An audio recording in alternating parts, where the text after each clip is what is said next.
আলহামদুলিল্লাহ আমরা মাহফিলের একেবারে শেষ পর্যায়ে চলে এসেছি।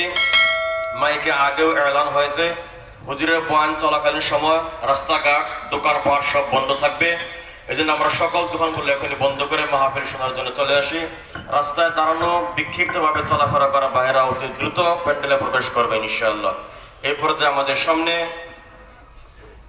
মূল্যবান নসিহত পেশ করবেন আজকের মাহফিলের মধ্যমণি, আমাদের প্রধান মেহমান, আন্তর্জাতিক খ্যাতি সম্পন্ন ওয়াইএস আলহাজ হযরত মাওলানা আব্দুল বাসেত খান সাহেব হুজুর দামাত বরকাতুহুল আলিয়া। মূল্যবান নসিহত পেশ করবেন আলহাজ হযরত মাওলানা আব্দুল বাসেত খান সাহেব হুজুর দামাত বরকাতুহুল আলিয়া, সভাপতি রাবেতাতুল ওয়াইজিন পরিষদ বাংলাদেশ। আমি হযরতকে তার মূল্যবান নসিহত পেশ করার জন্য বিনীতভাবে অনুরোধ করছি।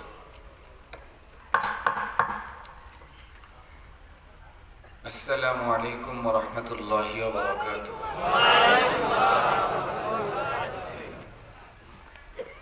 إن الحمد لله نحمده ونستعينه ونستغفره ونؤمن به ونتوكل عليه ونعوذ بالله من شرور أنفسنا ومن سيئات أعمالنا. من يهده الله فلا مضل له ومن يضلله فلا هادي له. ونشهد أن لا إله إلا الله وحده لا شريك له. ونشهد أن سيدنا وسندنا وحبيبنا وشفيعنا وطبيبنا وطبيب قلوبنا وأولانا ومولانا محمدا عبده ورسوله الذي أرسله بالحق إلى الخلق بشيرا ونذيرا وداعيا إلى الله بإذنه وسراجا وقمرا منيرا. أما بعد فأعوذ بالله من الشيطان الرجيم. بسم الله الرحمن الرحيم. اليوم أكملت لكم دينكم وأتممت عليكم نعمتي ورضيت لكم الإسلام دينا. صدق الله مولانا العظيم وصدق رسوله النبي الأمي الكريم ونحن على ذلك لمن الشاهدين والشاكرين والذاكرين والحمد لله رب العالمين.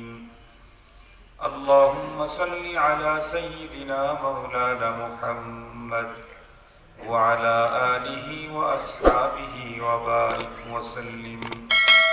اللهم صل على سيدنا محمد النبي الأمي وعلى آله وسلم تسليما. يا رب صل وسلم دائما أبدا على حبيبك خير الخلق كلهم. معزز ومحترم অধ্যকার পারস্যিক পূর্ব দত্তগ্রাম যুব সমাজের উদ্যোগে আয়োজিত সালানা ওয়াজ মাহফিলের শ্রদ্ধাভাজন সম্মানিত সভাপতি মুআজ্জাজ হযরত বুজুর্গ উলামায়ে কেরাম, বিভিন্ন দ্বীনি মাদারিস থেকে আগত আজিজ তালাবা, বিভিন্ন অঞ্চল এবং দূরদরাজের এরিয়া থেকে সমাগত সম্মানিত সুধী, সর্বপ্রথম আল্লাহ পাকের দরবারে আলিশানে লাখো কোটি শুকর যে মহান রব্বুল আলামিন আমাদের হায়াতকে দীর্ঘায়িত করে আজকের এই মুহূর্ত পর্যন্ত সুস্থ সবল রেখে দুনিয়ার হাজারো ব্যস্ততাকে পিছনে ফেলে রেখে দ্বীনের নিসবতে কোরআনে পাকের মুহাব্বতে জান্নাতি আয়োজনে সাম্প্রতিককালের শ্রেষ্ঠ মানুষ উলামায়ে কেরামের সান্নিধ্যে বিশ্বের শ্রেষ্ঠ গ্রন্থ কোরআনুল কারীমের আলোচনার বরকতপূর্ণ ইজলাসে কাউকে খতিব কাউকে মুখাতাব হিসাবে হাজিরির যে সাআদত দান করলেন, সে মহান সত্তার দরবারে আমরা প্রত্যেকেই শুকরগুজার হচ্ছি। জবান খুলে ভক্তি সহকারে মহাব্বত নিয়ে দিল থেকে আবেগের সাথে উচ্চ কণ্ঠে সকলেই পড়ে নেই আলহামদুলিল্লাহ। সম্মানিত উপস্থিতি, আপনারা সম্ভবত বাদাল আসর থেকেই দেশের খ্যাতিমান হযরত উলামা মাশায়েখদের জবান থেকে অত্যন্ত গুরুত্বপূর্ণ দ্বীনি দিক নির্দেশনামূলক আলোচনা শুনতেছিলেন। মাহফিলের শেষ পর্যায়ে আল্লাহ পাক আমাকে আপনাদের খেদমতে উপস্থিত করে দিয়েছেন। আমিও মহান আল্লাহ পাকের উপরে পূর্ণ আস্থা রেখেই তাঁর কালামে মাজিদের একখানা আয়াতে কারিমার অংশ বিশেষ তিলাওয়াত করেছি। মহান আল্লাহ পাক যদি আমাকে তৌফিক দান করেন, তাঁর দয়া যদি শামিলে হাল হয়, তিলাওয়াতকৃত আয়াতে কারিমার অংশকে সামনে নিয়েই সংক্ষিপ্ত সময়ে গুরুত্বপূর্ণ কিছু দ্বীনি আলোচনা আপনাদের খেদমতে পেশ করব। আপনারা দোয়া করেন যাতে করে মহান আল্লাহ পাক আমাকে তথ্য সমৃদ্ধ ইখলাস করুন আজকে এই মুহূর্তে মুসলিম উম্মার প্রয়োজনে অতীব আহাম দ্বীনি আলোচনার তৌফিক দান করেন। আমিন। মুহতারাম হাজিরিন, এর আগে যে এসেছিলাম তখন বাদাল মাগরিব বয়ান করেছিলাম না? বাদাল মাগরিব কতক্ষণ বয়ান করেছিলাম? 1 ঘন্টা।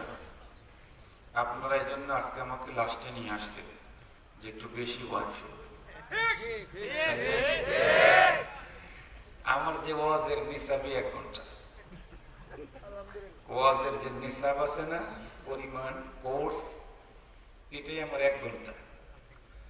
এই জন্য মাগরিবের পরে দিয়েছেন 1 ঘন্টা, আজকে শেষে দিয়েছেন আজকেও কিন্তু 1 ঘন্টা। আল্লাহ যদি ইচ্ছা করে কমায়া দেয়, বাড়ায়া দেয়, এটা আমার কোনো আপিল নাই।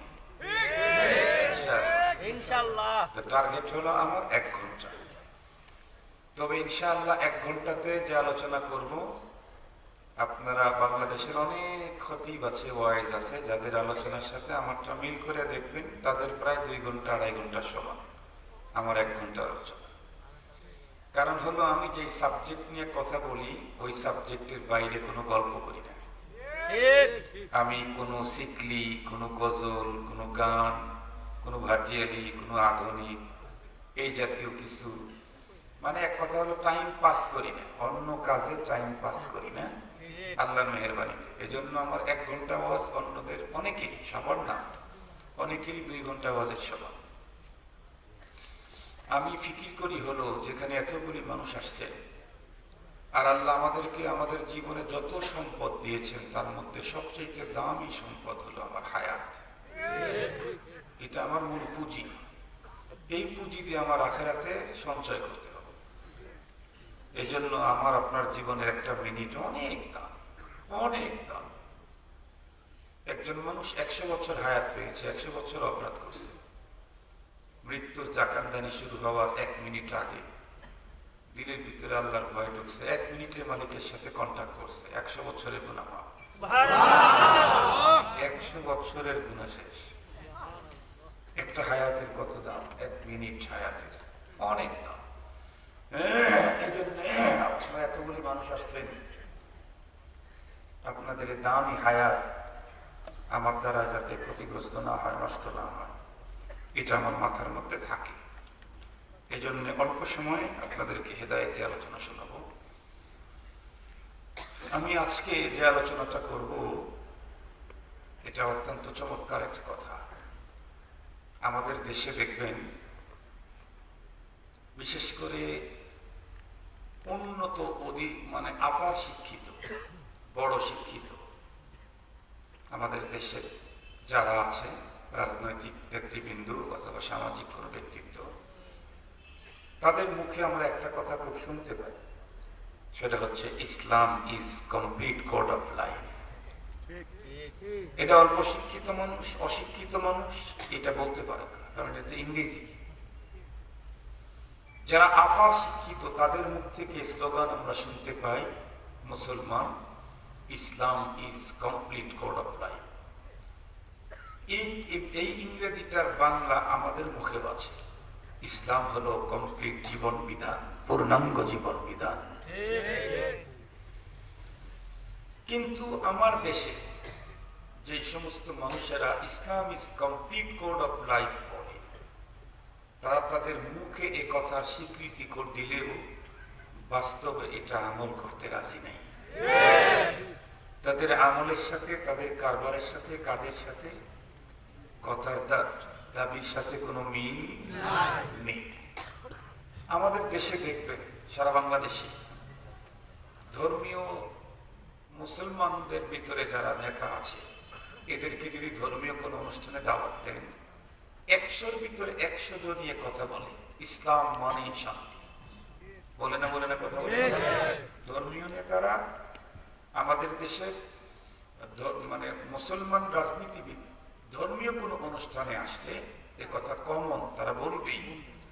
তবলিগওয়ালাদের যেমন 6 উসুল, আমাদের দেশের রাজনৈতিক বন্ধুদের 1 উসুল, তারা কি বলে? এ কথাটা বলবেই, ইসলাম মানে শান্তি। কিন্তু ইসলাম মানে যে শান্তি, এটা মানলে না মানলে, এই কথাটা কিন্তু বুঝে না, বুঝতে চায় না, শুধু মুখে মুখে বলে ইসলাম মানে শান্তি। এই কয়েকটা স্লোগান নিয়ে আমি আজকে আপনাদের খেদমতে কিছু আলোচনা করব। Islam is complete code of life, এটা শুধুমাত্র কেবলমাত্র আমার দেশের মুসলমান নেতাদের স্লোগান না, সকল মুসলমানদের স্লোগান। ইসলাম পূর্ণাঙ্গ জীবন বিধান, এটা শুধু মুসলমানদের স্লোগান না, বরং এটা মহান রব্বুল আলামিনের চূড়ান্ত ফরমান। আমি যে আয়াতে কারিমা তেলাওয়াত করেছি, যে আয়াতকে সামনে নিয়ে এই কথাগুলি বলবো, সে আয়াতে কারিমা কোরআনে পাকের ভিতরে এক সিরিয়াস, অস্বাভাবিক, এক মহান, গুরুত্বপূর্ণ, দামি এক আয়াত। আপনারা শুনলে অবাক হবেন। এই আয়াত তো আজকে আমি আপনাদের সামনে পড়লাম। এই আয়াতটুকু নবীজির আপন চাচাতো ভাই হযরত আব্দুল্লাহ ইবনে আব্বাস রাদিয়াল্লাহু আনহু, উনি একদিন এই আয়াতে কারিমা তেলাওয়াত করলেন।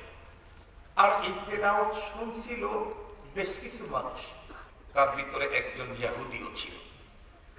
ইহুদি হযরত ইবনে আব্বাস রাদিয়াল্লাহু আনহুর মুখে এই আয়াতের তেলাওয়াত শুনে ইহুদি বলে উঠল, এ আব্দুল্লাহ, তুমি যেই আয়াতে কারিমা তেলাওয়াত করলা, এই আয়াতটা যদি আমাদের ধর্মীয় গ্রন্থে নাজিল হতো, তাহলে আমরা এই আয়াত নাজিলের দিনটাকে ঈদের দিন বানিয়ে ফেলতাম।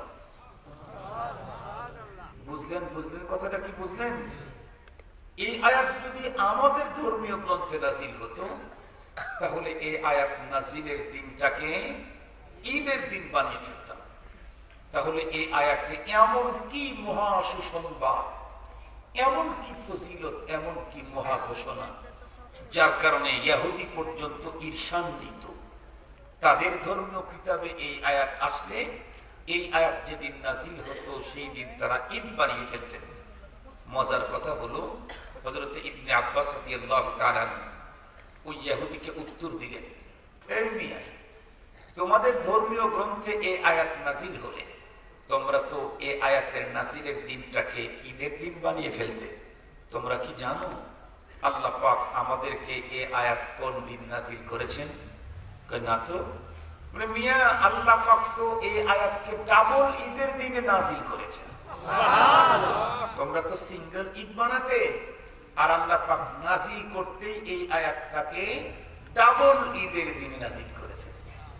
তাহলে এখন জানতে ইচ্ছে হয় ডাবল ঈদের দিন কোনটা ছিল, আর এই আয়াতের কি সে মহান ঘোষণা, যে ঘোষণার কারণে এই আয়াত নাজিলের দিনটাকে ইহুদিরা ঈদের দিন বানিয়ে ফেলতে চায়। ওরা বানিয়ে ফেলতো বলে আকাঙ্ক্ষা পেশ করে। খুব ভালো করে বুঝবেন, এই আয়াতে কারিমা নাজিল হয়েছে মহানবী সাল্লাল্লাহু আলাইহি ওয়াসাল্লামের বিদায়ী হজে, আরাফার মাঠে। আরাফার দিন ঈদের দিন, তাছাড়া ওই দিনটা ছিল জুমার দিন। আর জুমার দিন ইয়াউমুল জুমআতে ইয়াউমুল ঈদ আল উসবু লিল মুসলিমিন। ঈদের দিন হলো মুসলমানদের সাপ্তাহিক, জুমার দিন হলো মুসলমানদের সাপ্তাহিক ঈদের দিন। এরপরে ছিল জুমাবার, তাহলে ডাবল ঈদ। আসরের নামাজের পরে নবীজি আরাফার মাঠে ওনার উটের উপরে সওয়ার হয়ে আছে। এমতো অবস্থায় আল্লাহ পাক এই মহান ঘোষণা নিয়ে জিবরাইল আমিনকে পাঠায় দিলেন নবীজির কাছে। কি ঘোষণা? আল-ইয়াউমা আকমালতু লাকুম দীনাকুম ওয়া আতমামতু আলাইকুম নি'মাতি ওয়া রাদিতু লাকুমুল ইসলাম দীনা। চূড়ান্ত ঘোষণা।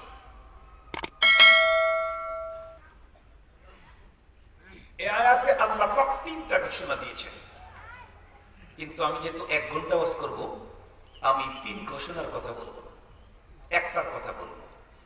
আল-ইয়াউমা আকমালতু লাকুম দীনাকুম ওয়া আতমামতু আলাইকুম নি'মাতি ওয়া রাদিতু লাকুমুল ইসলাম দীনা।